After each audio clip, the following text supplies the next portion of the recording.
اعوذ باللہ من الشیطان الرجیم بسم اللہ الرحمن الرحیم الحمد للہ رب العالمین والصلاة والسلام علی سیدنا محمد وآلہ الطاہرین اللہم صل علی محمد وآل محمد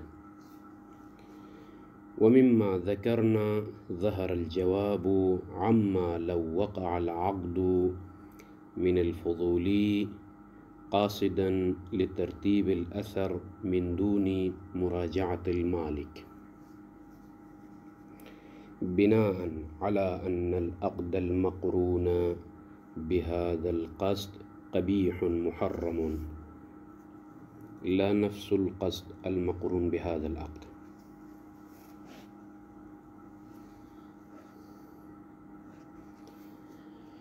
مشائخنا الاعزاء بات یہاں تک پہنچی تھی کہ بعض فقہاء نے دلیل عقل اور نقل کے ذریعے سے بطلان فضولی پر استدلال کیا۔ شیخ اعظم انصاری نے تقریباً 5 جوابات اس اشکال کے جواب میں شیخ نے بیان کیے، تو اب یہاں سے آگے بیان فرما رہے ہیں کہ وَمِمَّا ذَكَرْنَا، اور جو کچھ ہم نے ذکر کیا، خصوصاً اگرچہ بعض معلقین نے ما ذکر من الاجوبہ، لیکن خاص طور پر اس کو جو جواب خامس ہم نے قرار دیا، کہ بلکہ جواب رابع اور خامس کو دونوں کو ملا کر اگر بیان کیا جائے تو زیادہ بہتر ہوگا۔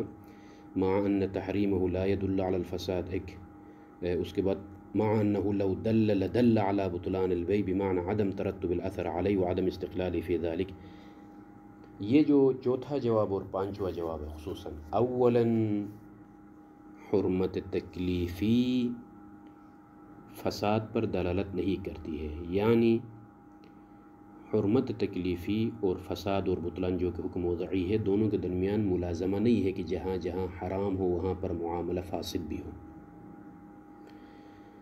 یہ چوتھا جواب کا خلاصہ ہے۔ اور دوسرا مع انہ لو دل میں اگر ہم قائل بھی ہو جائیں کہ یہ حرمت عقد فساد عقد پر بھی دلالت کرتی ہے، اگر قائل ہو جائیں تو یہاں پر فساد سے مراد کیا ہے؟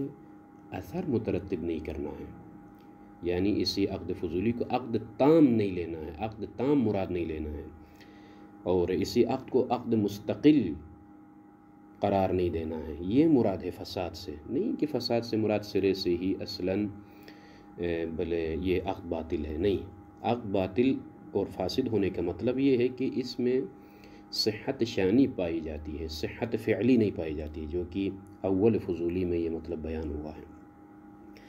اب شیخ اعظم بیان کر رہے ہیں کہ یہ جو جواب ہم نے ذکر کیا، یہاں سے ظہر الجواب، جواب ظاہر ہوا، اما ایک اشکال ہے، اس اشکال سے کہ لو وقع العقد، اگر عقد واقع ہو فضولی سے، کس طرح واقع ہو یہ عقد؟ قاصدا لترتیب الاثر من دون مراجعت، بعض نسخ میں مشتری ہے لیکن بہتر یہ ہے کہ یہاں پر من دون مراجعت المالک ہونا چاہیے، کیونکہ عبارت اسی طرح ٹھیک ہوگی، کیونکہ مطلب یہی ہے۔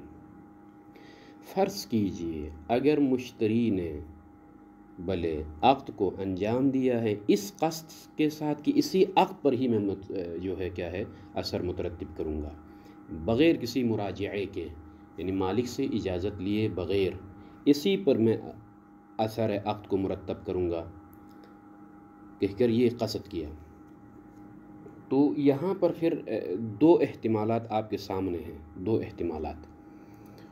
جی ہاں، ایک یہ کہ چونکہ قصد کیا ہے کہ میں عقد پر ہی اثر کو مترتب کروں گا، تو ایک قصد ہے ایک عقد ہے، ٹھیک ہے نا، ایک قصد ہے ایک عقد ہے۔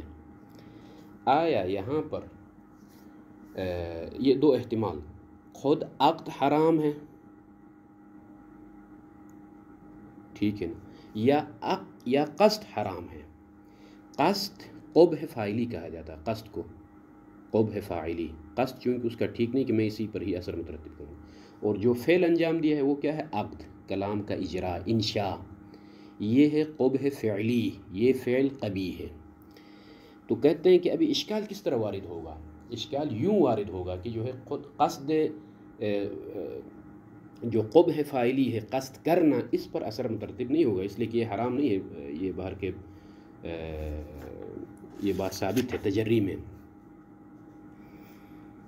خوب، تو قبح فعلی کیا ہے؟ قصد کے ساتھ عقد کو انجام دیا ہے، تو یہاں عقد کیا ہے؟ حرام ہے، قبیح ہے۔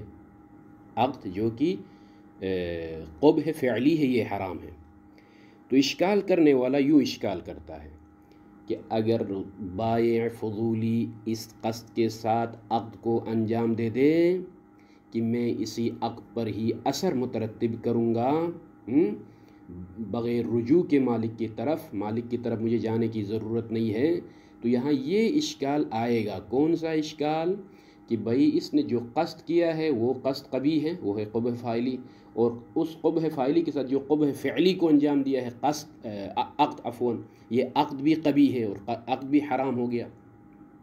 جب عقد حرام ہے تو پھر اشکال آئے گا کہ جو ہے کیا ہے آغا، معاملہ فضولی باطل ہے، اس لیے کہ حرام ہونے کا مطلب باطل ہونا ہے۔ یہ ہے اشکال۔ شیخ اعظم بیان کرتے ہیں کہ اس اشکال کا جواب ما ذکرنا سے واضح ہو گیا۔ اس عبارت کو سمجھنا بھر کے ذرا تأمل کی ضرورت ہے۔ اس اشکال کا جواب یعنی ظاہر الجواب، جواب ظاہر ہوا، اما یہاں سے اشکال کو ترتیب دینا یہ ضروری ہے۔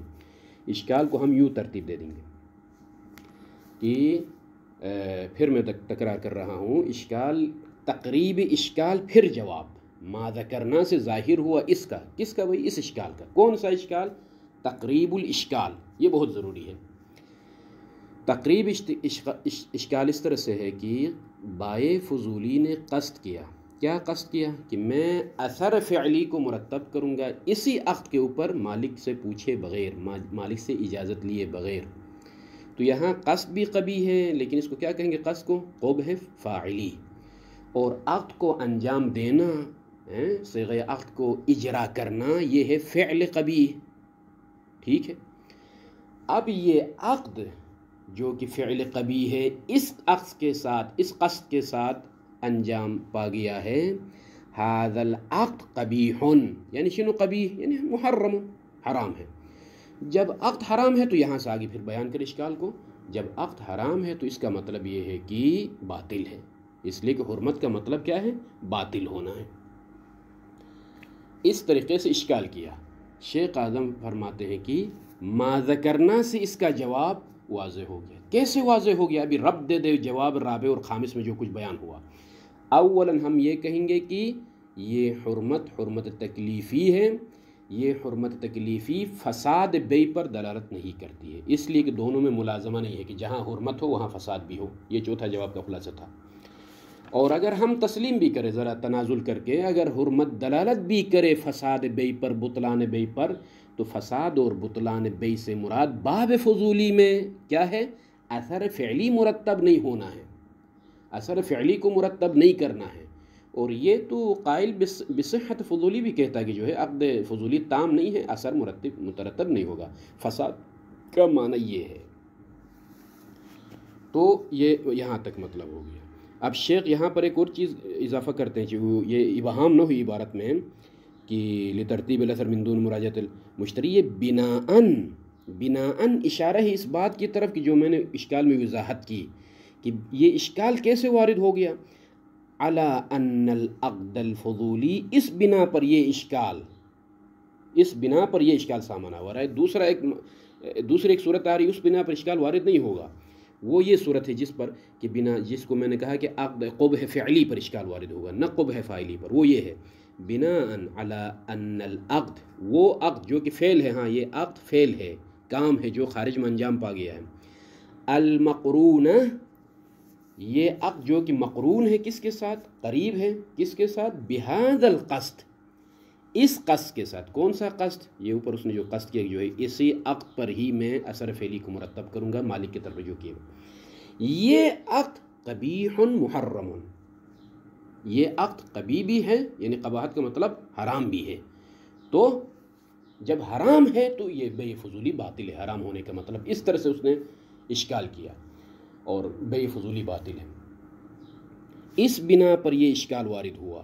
نہ ان کی لا نفس القصد، نہ ان کی خود قصد کرنا جو کہ قبح فاعلی ہے، المقرون بهذا العقد، نہ خود ہے قصد پر اشکال ہوتا ہے کہ جو کہ مقرون ہے بهذا العقد، اس عقد کے ساتھ، چونکہ قصد بھی قبح، قصد بھی قبیح ہے، فعل بھی، عقد بھی قبیح ہے، لیکن اشکال جو ہوگا وہ فعل قبیح پر ہوگا، نہیں ان کی قصد قبیح پر۔ کیوں؟ اس لیے کہ مواخذہ فعل کا ہوتا ہے، قصد کا مواخذہ نہیں ہوتا ہے۔ اصطلاحاً اگر جو ہے علمی اصطلاح میں اگر بیان کیا جائے تو یہ اشکال وارد ہوگا اگر قبح فعلی مراد ہو، اس کو کہتے ہیں بناء علی ان العقد، یہ ہے قبح فعلی، لا نفس ہے قبح فعلی، اس پر اشکال وارد نہیں ہوگا۔ جب یوں اشکال وارد ہوگا تو شیخ فرماتے ہیں جواب کیا ہے؟ ما ذکرنا، جو ہم نے ذکر کیا وہی جواب یہاں پر آئے گا۔ آگے بڑھتے ہیں، یہاں تک بات تمام ہو گئی۔ اس کے بعد شیخ اعظم بیان کرتے ہیں کہ وَقَدْ يُسْتَدَلُّ لِلْمَنْعِ بِوُجُوهٍ أُخَرَ ضَعِيفَةٍ، بسا اوقات کچھ اور ادلہ، یہاں تک تو 4 ادلہ جو ہے قرآن و سنت و عقل و اجماع سے جو 4 دلیلیں بیان ہو گئی بطلان فضولی کے اوپر، لیکن یہاں سے آگے بیان کرتے ہیں کہ بسا اوقات جو ہے استدلال کیا جاتا ہے للمنع، یعنی لمنع بیع الفضولی بوجوہ اخر، لیکن وہ کیا ہیں؟ ضعیف ہیں۔ اقواہا، وہ وجوہ تو بہت ہیں لیکن ان میں سے اقوی ترین وجہ یہ ہے کہ ان القدرہ علی التسلیم معتبرۃ فی صحت البیع والفضول غیر قادر۔ اساسی شروط بیع میں سے القدرہ علی التسلیم، جو چیز بائع بیچ رہا ہے اور جو مشتری ثمن دے رہا ہے اس دینے پر قدرت ہونی چاہیے، یہ شرط اساسی ہے بیع میں، اگرچہ فضولی کے ساتھ خاص نہیں ہے مسئلہ، تمام بیوع میں یہ چیز ہے کہ جو ہے قدرت مشروط ہے۔ ایک یہ اشکال، وَأَنَّ الْفُضُولِي، دوسرا رخ یہ ہے اشکال کا، وَأَنَّ الْفُضُولِي غَيْرُ قَاصِدٍ حَقِيقَةً إِلَى مَدْلُولِ اللَّفْظِ كَالْمُكْرَهِ كَمَا صَرَّحَ فِي الْمَسَالِكِ۔ بلے دوسرا اشکال یہ ہے کہ فضولی قاصد نہیں ہے حقیقت میں مدلول لفظ کا، مکرہ کی طرح، جیسے کہ مسرہ فی المسالک، یعنی شہید کی کتاب ہے مسالک میں، یہ شہید نے کہا کہ جو ہے مکرہ کے پاس کوئی قصد نہیں ہے، بلے اسی طرح فضولی کے پاس بھی قصد حقیقی نہیں ہے، قصد جدی نہیں ہے۔ یہ اعتراض کیا ہے اس فضولی کے اوپر، جس طرح سے مکرہ کے پاس کوئی قصد حقیقی نہیں ہوتا ہے اسی طرح فضولی بھی مکرہ کی طرح ہے، یہ مسالک کی عبارت ہے شہید کی۔ اور قصد حقیقی نہ ہونے سے مراد جس طریقے سے یعنی الی مدلول اللفظ سے مراد مدلول اللفظ خارج میں حقیقتاً متحقق ہو، یہ قصد فضولی کے پاس نہیں ہے جس طریقے سے مکرہ کے پاس نہیں ہوتا ہے، یہ اعتراض کیا گیا ہے۔ اچھا، اور یہاں پر جو ہے حرج نہیں ہے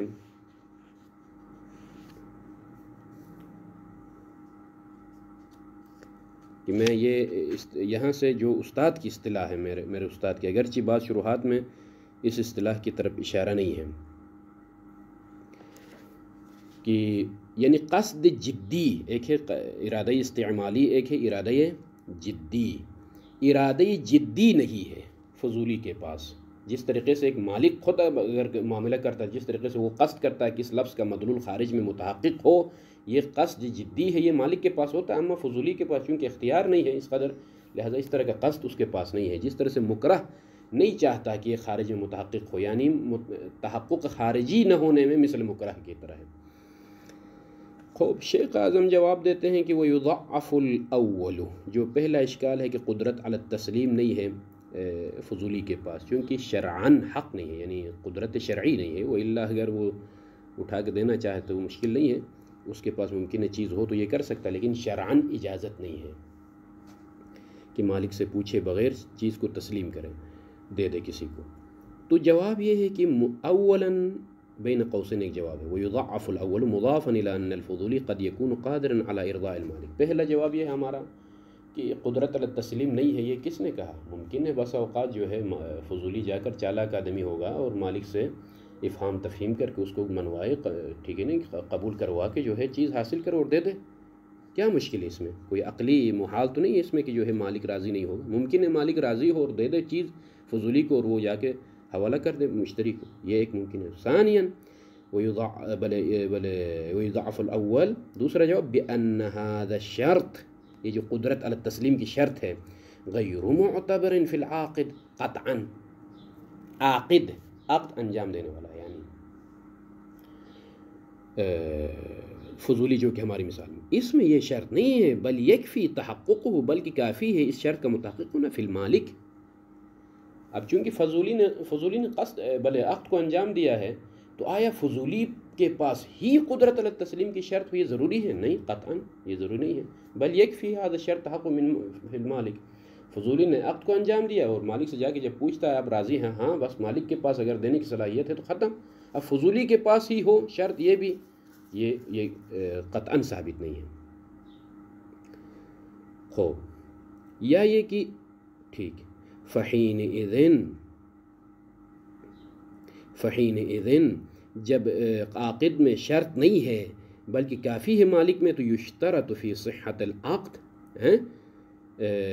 صحت عقد میں شرط رکھی جاتی ہے، فی صحت العقد مع الاجازہ، کیا شرط رکھی جاتی ہے؟ قدرت المجیز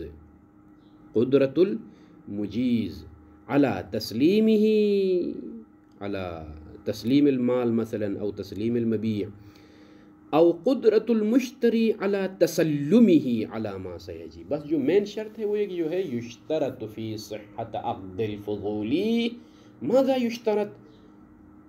قدرت المجیز، اجازت دینے والے کی قدرت۔ اب اجازت دینے والا کون ہے؟ مالک ہے، جو مال کا مالک ہو وہ اجازت دے سکتا ہے۔ خوب، یہی کافی ہے۔ اما خود عاقد انجام دینے والا، عقد کو پڑھنے والا، اس میں یہ شرط یہ ثابت نہیں ہے۔ اور جیسا کہ یہ بات آئے گی کہ جو ہے تسلیم کی قدرت بائق مجیز کے پاس ہو، اور تسلم یعنی قبضے میں لینے کی قدرت جو ہے مشتری کے پاس ہو، جس کی طرف انشاءاللہ شروط بیع میں تذکرہ اس کا آئے گا۔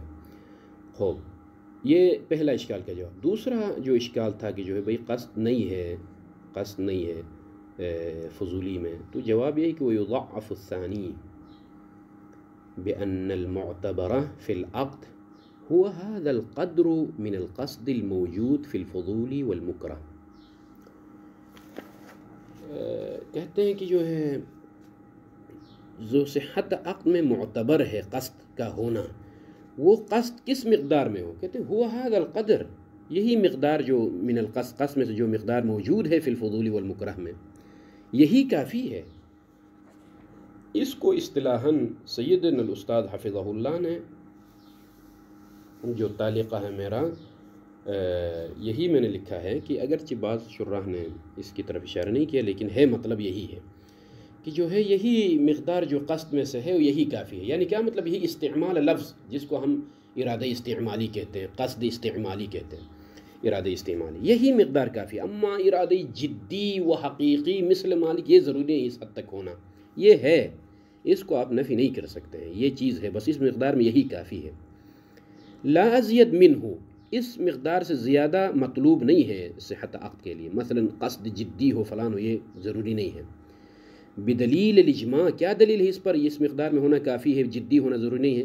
بدلیل الاجماع علی صحت نکاح الفضولی و بیع المکرہ بحق، اس پر اجماع قائم ہے کہ اگر فضولی نکاح پڑھے تو کوئی بھی نہیں کہہ سکتا کہ نکاح باطل ہے، نہیں، اگر اجازت دے دے، بعد میں اجازت مل جائے تو یہ نکاح صحیح ہے، نہیں کہا جا سکتا کہ اس نکاح میں ارادہ نہیں ہے، قصد نہیں ہے، لہٰذا یہ نکاح باطل ہے، نہیں کہا جاتا ہے، وہاں اجماع قائم ہے۔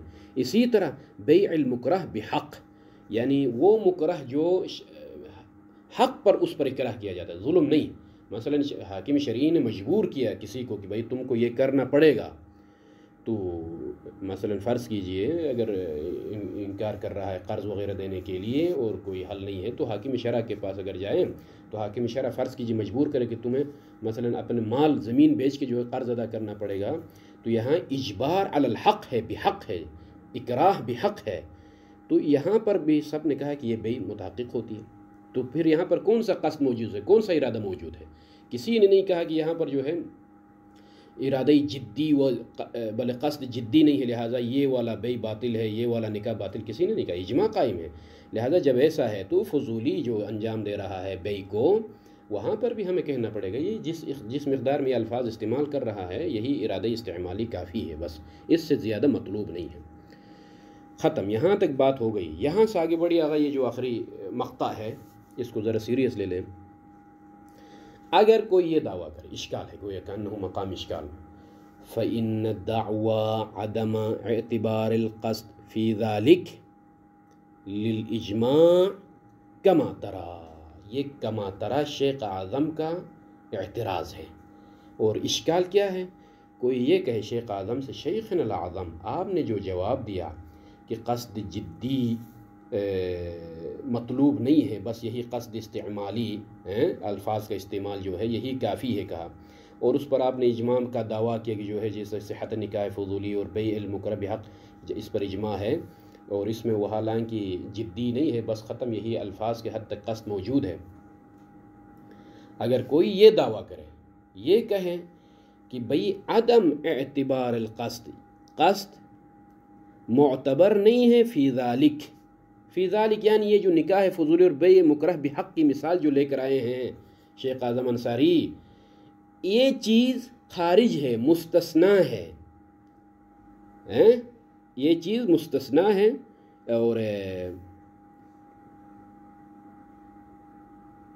تعبدی ہے، فرض کیجئے تعبدی ہے یہ چیز، تو یہ اس پر اجماع قائم ہے، علماء نے اجماع کیا کہ جو ہے اس مورد میں فقط نکاح فضولی یا بیع فضولی صحیح ہے کہا ہے۔ یہاں قصد کی شرط انہوں نے نہیں لگائی ہے، قصد ہونے کی، یعنی قصد جدی اور ارادہ جدی ہونے کی شرط نہیں لگائی، یہ چیز مستثنیٰ ہے، لہذا اس کے ذریعے سے آپ ہمارے اوپر اعتراض نہیں کر سکتے ہو، ہمیں جواب نہیں دے سکتے ہو۔ ایھا الشیخ الاعظم، جب یہ اعتراض ہوا تو شیخ اعظم انصاری جواب کیا دیتے ہیں؟ اس طرح کا دعویٰ کرنا کما ترا، جیسا کہ آپ ملاحظہ کر رہے ہیں، اس میں کتنی بڑی کوتاہی اور کتنی بڑی کمزوری ہے یہ خود آپ خود ملاحظہ کرتے ہیں، یعنی شیخ اعظم انصاری۔ لیکن ہمارا سوال ہے یا شیخ اعظم انصاری، یہ آپ ہی دیکھتے ہیں اس دعویٰ میں جو کمزوری ہے، یا آپ کے سامنے جو بیٹھے ہوئے آخوند کفائی و امثال ہے ایسے علماء کے لیے آپ نے کہا کما ترا، لیکن ہمیں وضاحت کی ضرورت ہے کہ اس میں کیا کمزوری ہے جو انہوں نے دعویٰ کیا کہ بھئی یہ کچھ موارد بیان ہوئے ہیں، اجماع قائم ہونا، صحت نکاح فضولی بیع مکرہ وغیرہ، یہ چیز استثنائی ہے، اس میں قصد کی شرط نہیں ہے، لہٰذا اعتراض نہیں ہو سکتا ہے اصل فضولی کے اوپر۔ تو شیخ اعظم انصاری کہتے ہیں کما ترا، اس دعویٰ میں جیسا کہ آپ ملاحظہ کرتے ہیں کہ کمزوری پائی جاتی ہے۔ یہاں پر دو جواب ہیں، ایک جواب جو کہ بہت مختصر ہے، وہ یہ کہ انہوں نے جو کہا کہ تعبداً اجماع کی خاطر یہ دو مورد خارج ہیں قصد کی شرط سے، تو کہتے ہیں کہ کما ترا، آپ اس میں ملاحظہ کر رہے ہیں، کیا ملاحظہ کر رہے ہیں؟ معاملات میں تعبد کی بات نہیں ہوتی ہے، ٹھیک ہے کہ نہیں؟ معاملات میں قواعد کے مطابق چلنا ہوتا ہے، تعبدیات نہیں ہے معاملات۔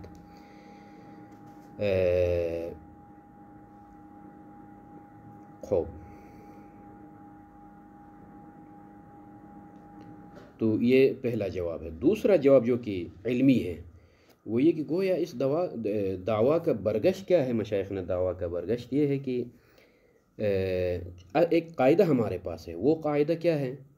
العقود تابع للقصود، ٹھیک ہے کہ نہیں؟ العقود تابع للقصود، تمام عقود قصد کے تابع ہیں، یہ ہمارے پاس ایک مسلم قاعدہ ہے۔ یہ دعویٰ کرنے والا کیا کہہ رہا ہے کہ جو ہے فإن دعویٰ عدم اعتبار القصد، اس دعویٰ کے ذریعے سے اس قاعدے کو تخصیص دینا چاہتا ہے، اس میں ذرا تعامل کی ضرورت ہے، یہ علمی جواب ہے۔ دعویٰ کرنے والے نے کیا کہا؟ اصل قاعدہ تو ہمارے پاس یہ ہے کہ جو ہے العقود تابع للقصود، تمام عقود قصود کے تابع ہیں، لیکن میں اس قاعدے کو تخصیص دینا چاہتا ہوں، کس کے ذریعے سے؟ اجماع کے ذریعے سے۔ مورد کیا ہے؟ نکاح فضولی اور بیع مکرہ، یہ چیزیں اجماع کے ذریعے سے خارج ہیں اس قاعدے سے۔ کس قاعدے سے؟ العقود تابع للقصود کے قاعدے سے یہ دو مورد تعبداً خارج ہیں۔ اجماع قائم ہوا ہے کہ یہاں پر قصد کی ضرورت نہیں ہے، قصد جدی کی۔ خوب، لیکن شیخ اعظم نے کیا جواب دیا؟ کما ترا، یہ جو دعویٰ کرنے والا اس قاعدہ عامہ کو تخصیص دینا چاہتا ہے اس اجماع کے ذریعے سے ان دو موردوں میں اجماع قائم ہے کہہ کر، اس کو آپ خود دیکھ رہے ہیں۔ کما ترا کیا دیکھ رہے ہیں؟ شیخ فرماتے ہیں کہ تخصیص کا مورد ہے ہی نہیں یہاں پر تاکہ آپ تخصیص دے سکیں۔ کیوں نہیں ہے؟ اس لیے کہ چونکہ عقد، خود عقد کیا ہے؟ متقوم ہے قصد کے ساتھ۔ قصد نہ ہو تو عقد ہے ہی نہیں، ممکن نہیں ہے کہ عقد ہو قصد نہ ہو۔ کون سا قصد آگا؟ وہی قصد استعمالی مراد ہے۔ ہم نے کہا ارادہ استعمالی لفظ میں بول رہا ہوں تو یقیناً استعمال کر رہا ہوں، ایک معنی میں استعمال کر رہا ہوں، بل یہ استعمال کی حد تک مطلوب ہے اور یہ قصد موجود ہے۔ اور جب یہ ہے اور متقوم ہے، رکن اساسی ہے ذات عقد میں، یہ قصد شامل ہے اس مقدار میں، تو اب آ جائیے تخصیص کا معنی کیا ہوتا ہے؟ اخراج حکمی کا نام تخصیص ہے۔ یعنی اخراج حکمی سے کیا مراد مشائخنا؟ ایک چیز داخل ہے لیکن حکمن میں خارج کر رہا ہوں، یہ ہے تخصیص۔ خوب، اور آپ قصد کو خارج کرنے کا مطلب کیا ہے؟ گویا موضوع کو ہی آپ نکال رہے ہیں، چونکہ موضوع متقوم ہے، قصد بلے عقد متقوم ہے، موضوع متقوم ہے جو بلے عفواً قصد کے ساتھ۔ تو جب قصد نہیں ہے تو گویا عقد نہیں ہے، اور یہاں پر اگر آپ تخصیص کی بات کریں گے تو گویا آپ اخراج موضوعی کر رہے ہیں، جس کا نام کیا ہے؟ تخصص ہے، تخصیص نہیں ہے، یعنی موضوع کو ہی خارج کر رہے ہیں۔ تو کما ترا سے مراد یہ ہے کہ یہ مورد تخصیص نہیں ہے۔ مورد تخصیص وہاں ہے کہ جہاں پر ایک فرد موضوع میں داخل ہو لیکن حکم کے لحاظ سے آپ خارج کر رہے ہیں۔ مثلا جان القوم الا زیدن، فرض کیجیے یہاں پر کیا ہے؟ زید حکم کے لحاظ سے خارج ہے لیکن موضوعاً قوم میں داخل ہے۔ اما بلے یہاں یہ ممکن نہیں ہے، یہاں یہ ممکن نہیں۔ کیوں بھئی؟ اس لیے کہ موضوع جو کہ عقد ہے یہ متقوم ہے قصد ہے، قصد قطعاً اس میں شامل ہے عقد میں، موضوع میں، یعنی قصد کو ہٹانا موضوع کو منہدم کرنا ہے۔ یہاں جب آپ تخصیص دے رہے ہیں گویا جو ہے موضوع کو ہی منہدم کر رہے ہیں، لہٰذا یہ مورد تخصیص نہیں ہے، مورد تخصیص اخراج حکمی ہے نہ اخراج موضوعی ہے، تائین کہ آپ یہاں پر تخصیص سے کام لے لیں۔ لہذا یہ کما ترا اس مطلب کی طرف اشارہ ہے۔ بعون اللہ تعالی، یہاں تک ہم مسئلہ اول جو کہ 3 اہم رئیسی مسائل ہیں بیع فضولی میں، ان سے ہم فارغ ہو گئے۔